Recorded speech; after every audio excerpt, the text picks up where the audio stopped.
Hi everyone, welcome back to my channel. My name is Anil. Laravel 8 की release date आ गई है और सारे के सारे टॉपिक भी आ गए हैं। आज 4 सितंबर है और 8 तारीख को 8 सितंबर को रिलीज़ हो जाएगा। आप यहाँ पे देख सकते हो, राइट। बट स्टिल अगर आप एक्सेस करना चाहते हो तो आप यहाँ से एक्सेस कर सकते हो। जो डेवलपमेंट ब्रांच रखी हुई है इनकी, मास्टर ब्रांच में अभी भी आपको 7 ही मिलेगा, बट जो डेवलपमेंट ब्रांच रखी हुई है यहाँ पे 8 आ गया है और मैंने भी इसको इंस्टॉल कर लिया है। अगर आप मेरी कंपोजर फाइल को चेक करोगे यहाँ पे तो आप देख सकते हो कि लैरावेल 8 भी आ गया है, राइट। और ये इजीली चल भी रहा है अगर आप यहाँ पे देखना चाहते हो तो। अब जो फ्रंट पेज है वो कुछ इस तरीके का दिखाया है उन्होंने लैरावेल का। जो बड़ा सा पहले सुंदर सा पेज आता था, मुझे पहले वाला अच्छा लगता था, अब वाला ज़्यादा मुझे अच्छा लगा नहीं। बट नो वेरीज, हमारी पॉइंट्स पे वापस आते हैं। इस वीडियो के अंदर मैं सारे के सारे टॉपिक के ऊपर कोडिंग करके विद एग्जाम्पल तो नहीं बता पाऊंगा क्योंकि ऑलरेडी 12-13 टॉपिक्स हैं, और आने वाली वीडियो में मैं हर किसी के ऊपर अलग अलग से वीडियो बनाऊंगा, एक एक टॉपिक समझाऊंगा। बट अभी के लिए इनका ओवरव्यू देख लेते हैं ताकि आपसे कोई पूछ ले कि लैरावेल 8 में क्या आया है, आप इंटरव्यू देने जाओ, जॉब चेंज करने के लिए सोच रहे हो, आपका क्लाइंट पूछ ले, कोई भी पूछ सकता है। और अपनी खुद की नॉलेज के लिए भी जो लेटेस्ट चीज़ें होती हैं उनके बारे में थ्योरेटिकली एटलीस्ट पता होना चाहिए। सो इंपॉर्टेंट वीडियो है, स्टार्ट करते हैं, राइट। यहाँ भी देख सकते हो आप, लैरावेल का जो 8th वर्जन है वो सितंबर 8 को आने वाला है, 4 दिन बाद में। और इसके बग फिक्सेस तब तक चलने वाली है और इसकी जो सिक्योरिटी फिक्सेस हैं ये भी तब तक चलने वाले हैं। ये यहाँ पे डेट दी हुई है। सबसे जो इंपॉर्टेंट फीचर आया है लैरावेल का, जेट स्ट्रीम आया है। आपने पहले एक फीचर यूज़ करा होगा लैरावेल UI करके। यहाँ पे तो मैंने 8x खोला हुआ है, यानी कि 8th वर्जन है। अगर मैं आपको 7x पे लेके चलता हूँ तो आप बेसिकली यूज़ करते थे जो नई फीचर्स आए थे इसके अंदर UI का यूज़ करते थे, लैरावेल UI।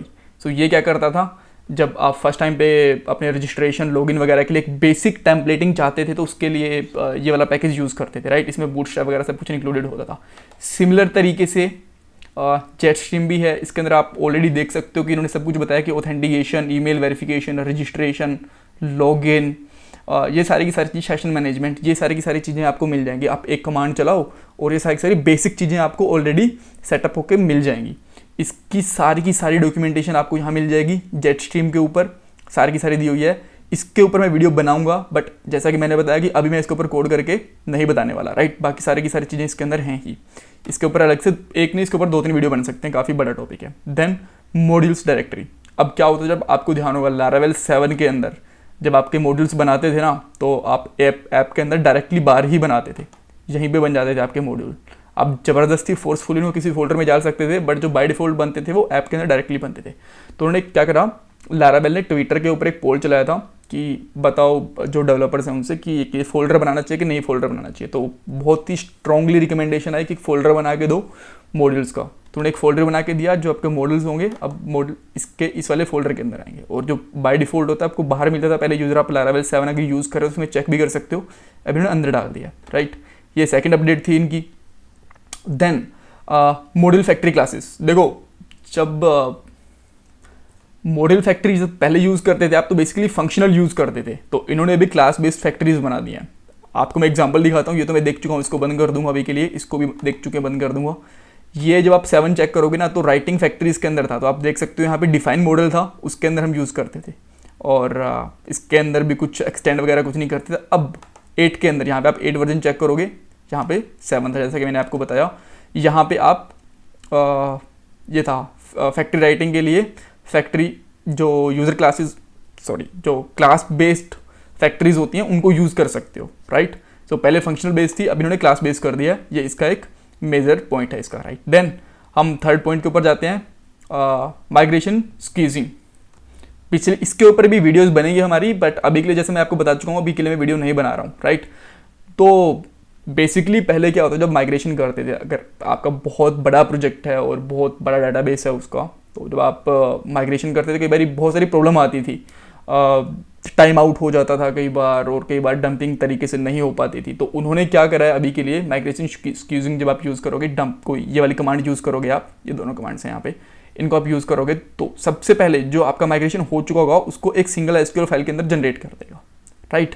देन जो आपकी फाइल्स बनेगी, और लेट्स से कि आपने कुछ और माइग्रेशन के लिए यहाँ पे फाइल्स बनाई, तो उनका सबसे पहले माइग्रेशन बेसिकली नहीं होगा।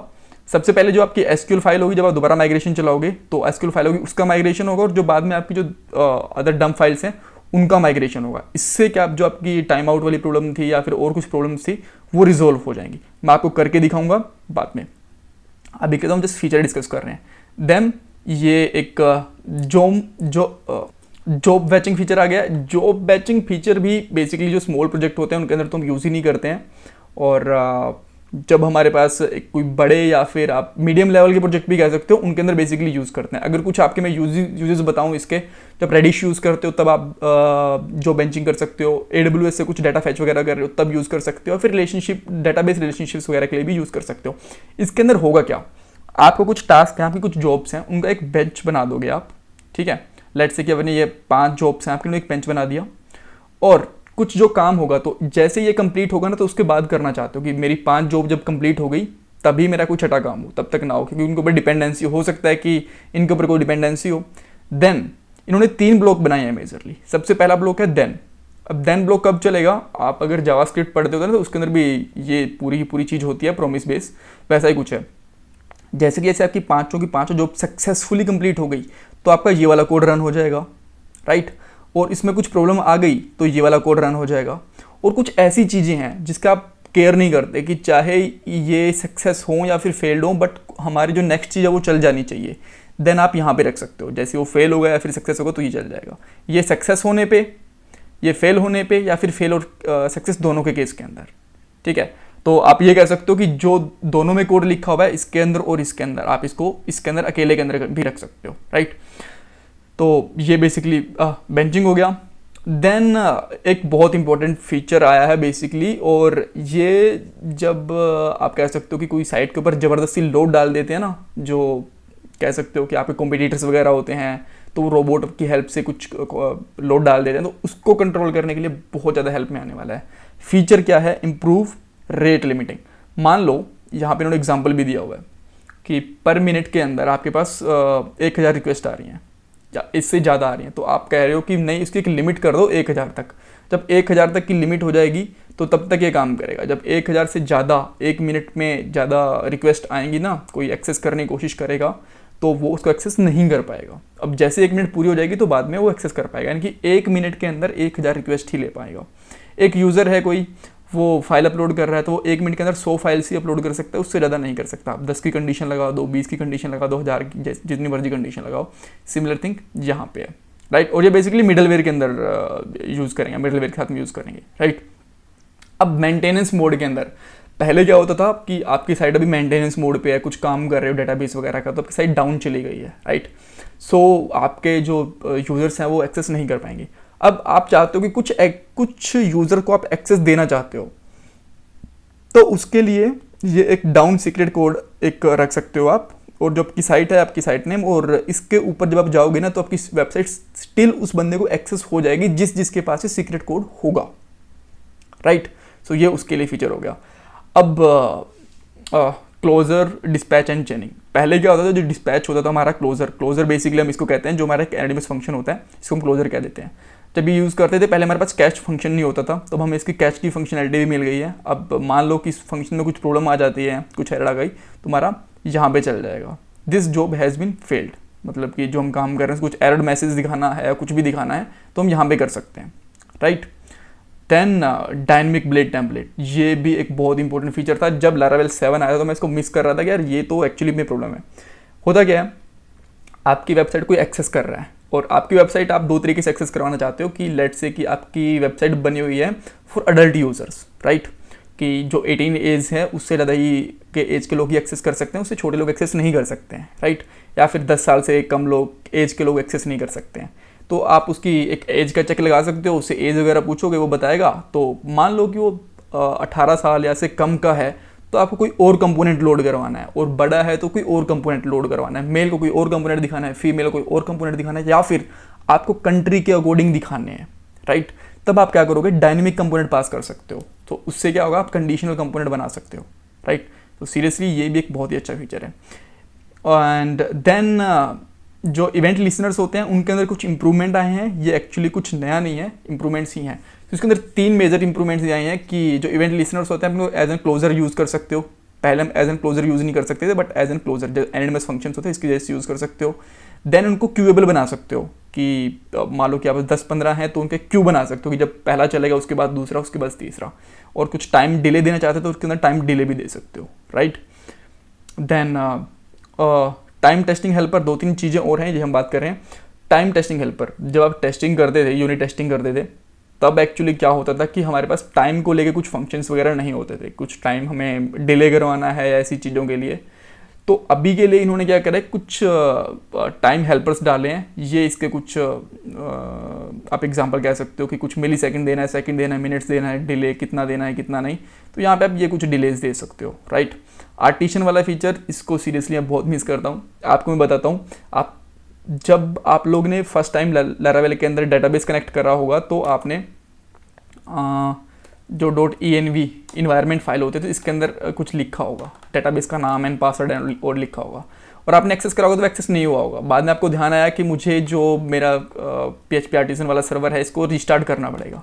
तो अब इन्होंने क्या कर दिया, इसको रिलोड करने की हमें ज़रूरत नहीं है। जैसे हम env के अंदर कुछ भी काम करेंगे तो अपने आप रिलोड हो जाएगा। पहले मैं भी कई बार कंफ्यूज हो जाता था कि चल क्यों नहीं रहा है, बाद में मुझे ध्यान आता था कि यार मुझे रिस्टार्ट करना पड़ेगा env फाइल में चेंजेस करने के बाद। अब आपको env फाइल में चेंजेस करने के बाद में दोबारा से इस आपके सर्वर को रिस्टार्ट करने की ज़रूरत नहीं पड़ेगी, ऑटोमेटिकली रीलोड हो जाएगा, right. Then Tailwind paging view, Tailwind का इन्होंने यूज़ जो ऊपर जेट स्ट्रीम आया है उसके अंदर भी करा था, और यहाँ पे भी जो पेजिनेटर आपका होता है उसके अंदर टेलविंड की CSS यूज़ होगी अभी, ठीक है। सो आप और ये काफ़ी अच्छा फ्रेमवर्क भी है CSS का, मैंने ऐसा भी सुना है। देन सेकंड चीज़ आपको बताता हूँ कि हाँ ऑब्वियसली बूटस्ट्रैप 3 और 4 का सपोर्ट भी रहेगा इसके अंदर, बट टेलविंड भी बेसिकली यूज़ होने वाली है। तो और इन्होंने कुछ बग फिक्सेस वगैरह भी करे हैं। सो ये था एक ओवरऑल व्यू कि क्या क्या आने वाला है लारावेल के अंदर। तो सारे के सारे इंपॉर्टेंट एंड एक्साइटिंग फीचर हैं। आपको बेसिक आइडिया चल गया पता चल गया होगा। कुछ कन्फ्यूज़न है स्टिल तो मुझे कमेंट बॉक्स में पूछ सकते हो। चैनल को सब्सक्राइब कर लो क्योंकि मैं लारावेल 8 की सीरीज़ दोबारा बनाने वाला हूँ पूरी की पूरी। और इसका रीज़न ये भी है कि जो मैं पहले लारावेल 7 वाली सीरीज़ बनाई थी उसके अंदर मेरा माइक अच्छे से काम नहीं कर रहा था, तो मैं पूरी सीरीज़ 8 दोबारा बनाऊंगा। इसके अंदर APIs वगैरह एक प्रोजेक्ट भी बनाऊंगा। इसके अंदर में एक प्रोजेक्ट की बहुत डिमांड आती है कि प्रोजेक्ट नहीं बनाते हो, सो प्रोजेक्ट भी, और ये 12-13 टॉपिक्स हैं, इनके ऊपर भी हम सारे के सारे वीडियोस बनाएंगे।